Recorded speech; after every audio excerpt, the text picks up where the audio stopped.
اپنے عبدالعزیز ابا جی کی آواز سنیں گے اور ان کے نورانی الفاظ ہمارے قلوب کو منور کریں. میں حضور ابا جی سے گزارش کروں گا کہ وہ آج کے ہمارے شرکاء حوصلہ افزائی کے لیے کچھ فرمائیں.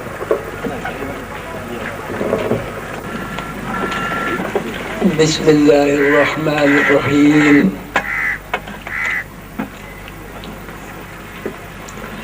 لو انزلنا هذا القرآن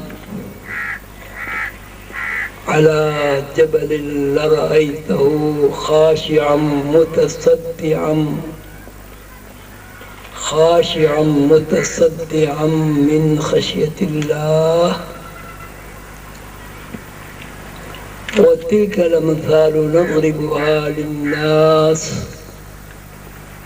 لعلهم يتفكرون.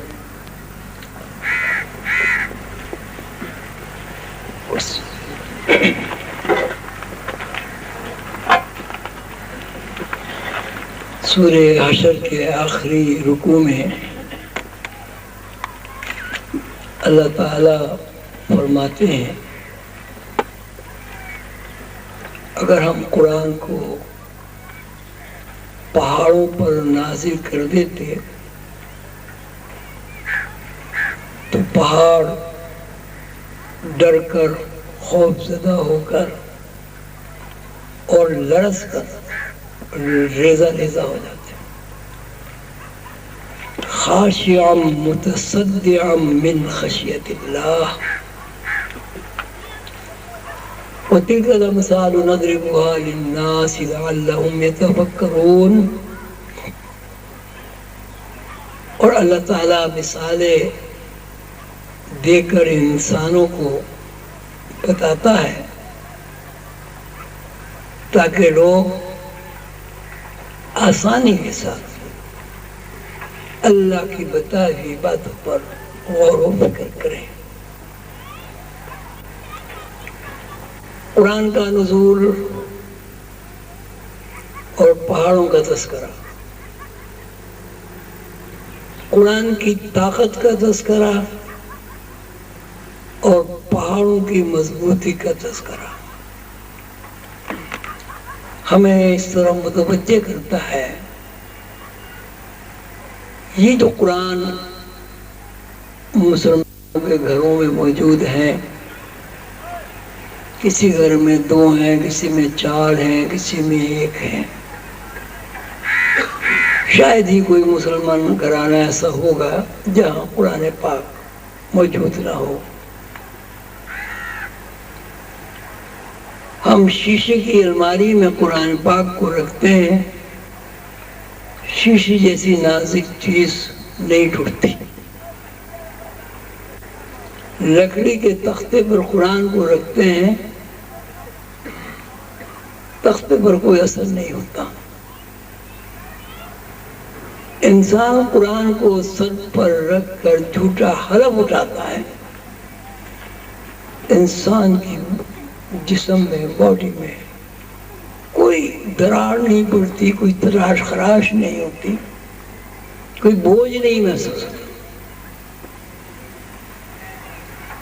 تو اللہ تعالیٰ نے یہ فرمانا لو انزلنا ھذا القرآن، اگر ہم اس قرآن کو پہاڑوں پر نازل کر دیتے تو پہاڑ ریزہ ریزہ ہو جاتا. اب کسی پہاڑ پر آپ 1,00,000 قرآن شریف لے جا کر رکھ دیں، پہاڑ پر کچھ بھی نہیں ہوگا. تو اللہ تعالیٰ کے اس فرمان میں اللہ تعالیٰ کہتا ہے مثالیں دے کر بیان کر، اس لیے کہ انسان مثالوں سے بات آسانی سے سمجھتا ہے. تو یہ جو قرآن ہم پڑھتے ہیں، یہ کچھ جو قرآن ہمارے گھروں میں دفعات بلیات کے لیے رکھا جاتا ہے، برکتوں کے لیے رکھتے ہیں. دلہن جب رخصت ہوتی ہے تو اس کے سر کے اوپر قرآن رکھ کے اس لیے گزار دیتے ہیں کہ دلہن ساری عمر جادو ٹونے اور مصیبتوں سے محفوظ رہے. اس کا تذکرہ اللہ نہیں کر رہا. قرآن ایک مکمل طاقت ہے، ایسی طاقت، ایسی توانائی جو ایٹم سے بھی کہیں زیادہ ہے، کہ قرآن کو اگر ہم پہاڑوں پر، ایک پہاڑ نہیں کہا، جبال، دنیا کے سارے پہاڑوں پر اگر قرآن نازل ہو جاتا تو پہاڑ ریت کے ذرات میں تبدیل ہو جاتے ہیں۔ تو اللہ تعالیٰ قرآن پاک کی اس طاقت کا تذکرہ کر رہے ہیں جو طاقت لائف سٹریم ہے، اور جو طاقت آج کے دور میں ایٹم ہے، اور جو طاقت آج کے دور میں لیزر بیم ہے۔ لو انزلنا هذا القرآن على جبل لرأيته خاشعا متصدعا من خشية الله۔ قرآن پاک میں اللہ تعالیٰ نے یہ بھی فرمایا ہے، لا يغادر صغيرة ولا كبيرة إلا أحصاها۔ قرآن ایک ایسی دستاویز ہے، ایک ایسی مکمل ریکارڈ ہے کہ جس میں دنیا کی، دین کی، زمین کی، آسمان کی، دنیاوی تمام علوم کی، روحانی علوم کی ہر چھوٹی سے چھوٹی اور ہر بڑی سے بڑی بات کا وضاحت کے ساتھ تذکرہ کر دیا گیا ہے۔ لیکن سوال یہ ہے کہ 1500 سال سے مسلمان قرآن پڑھ رہا ہے۔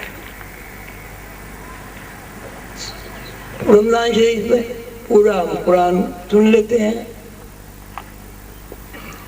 کئی حضرات و خواتین ایسے بھی ہیں جو رمضان میں 10 12 15 16 قرآن ختم کر لیتے ہیں۔ تو قرآن کی توانائی کا تذکرہ اللہ تعالیٰ فرماتے ہیں کہ پہاڑ ریزہ ریزہ ہو جائیں گے، انسان کے اوپر اثر کیوں نہیں ہوتا؟ انسان کا ریزہ ریزہ ہونا تو بات کی بات ہے، اس کی آنکھ سے تو ایک آنسو بھی نہیں نکلتا، کسی غم اور پریشانی سے وہ رو سکتا ہے، لیکن قرآن کی حکمت کی غفلت کی بنیاد پر اس کے اندر کوئی احساس نہیں ہوتا۔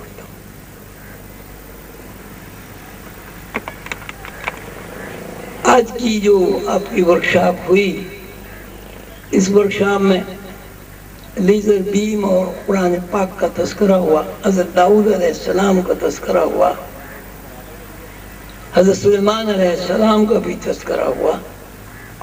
حضرت سلیمان علیہ السلام کے قصے میں اللہ تعالیٰ فرماتے ہیں کہ سلیمان علیہ السلام نے دربار میں موجود درباریوں سے کہا، ہے کوئی جو بلقیس کا تخت لے آئے؟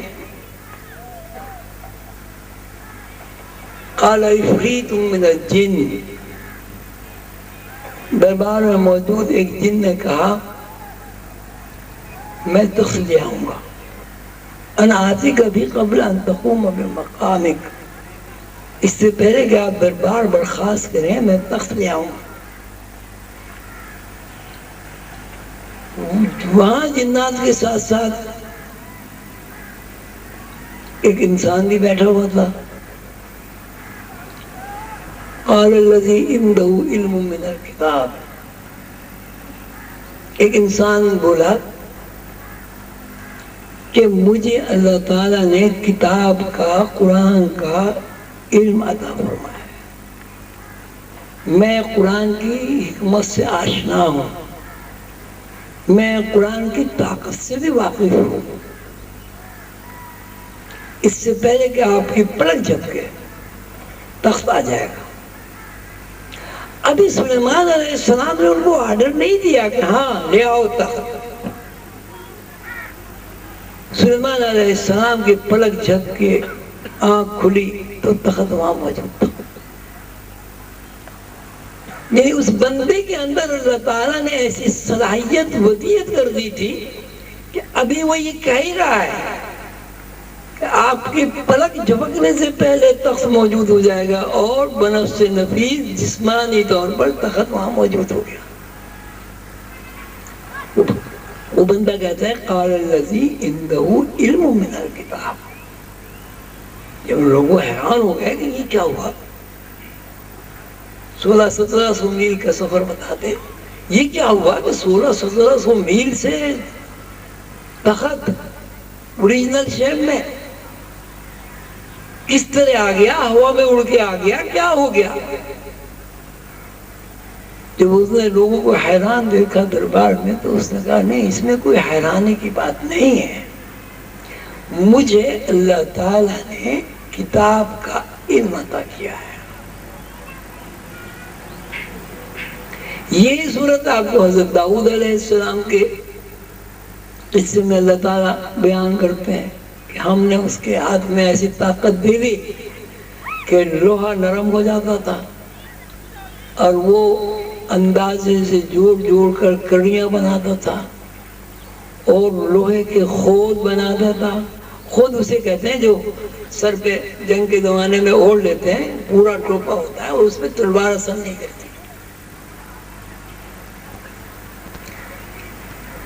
تو یہ جو آج کی ورکشاپ ہوئی، اس کے پیچھے اگر قرآنی حکمت تلاش